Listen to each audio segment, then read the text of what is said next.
Hi friends, welcome back to my YouTube channel. నా వాయిస్కి ఏమైంది అనుకుంటున్నారా? బాగా జలుబు చేసి వాయిస్ అయితే పోయిందండి.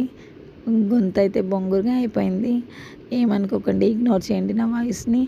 ఇక్కడ చూస్తున్నారా, మా క్లాస్లో మాకు హెయిర్ స్పాలో ఒక పార్ట్ హెయిర్ మాస్క్ ఎలా అప్లై చేయాలో ఇక్కడ చూపిస్తున్నారు. అయితే ఫస్ట్గా 2 సెక్షన్స్గా డివైడ్ చేసుకొని, ఒక సెక్షన్కి అలా జుట్టు కట్టేసుకొని ఒక సెక్షన్కి పెట్టుకోవాలి. ఒకవైపు నుంచి ఫస్ట్ పార్ట్స్లా డివైడ్ చేసుకుని ఒక్కొక్క పార్ట్గా 1 ఇంచ్ పార్ట్స్ డివైడ్ చేసుకొని అలా అప్లై చేయాలని చెప్పి మ్యామ్ ఒకవైపు చేసి చూపించారు. నెక్స్ట్ వైపు మేమైతే ట్రై చేసాము. బాగానే వచ్చింది. హెయిర్ మాస్క్ వల్ల హెయిర్ చాలా స్మూత్గా వచ్చింది. దాని రిజల్ట్ అయితే చాలా బాగా వచ్చింది.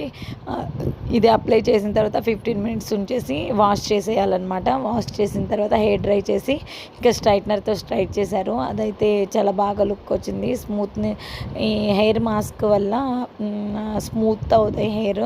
కండిషనర్ పెట్టుకుంటే ఎంత స్మూత్గా ఉంటాయో హెయిర్ మాస్క్ వల్ల అయితే చాలా రోజుల వరకు స్మూత్గా ఉంటాయి. బాగా డ్రైగా ఉన్న హెయిర్ వాళ్ళకి ఇదైతే హెయిర్ మాస్క్ అనేది అప్లై చేసుకోవచ్చు. వీక్లీ వన్స్ కాకపోయినా 1 మంత్లో 2 టైమ్స్ అనమాట. ఇక్కడ నేను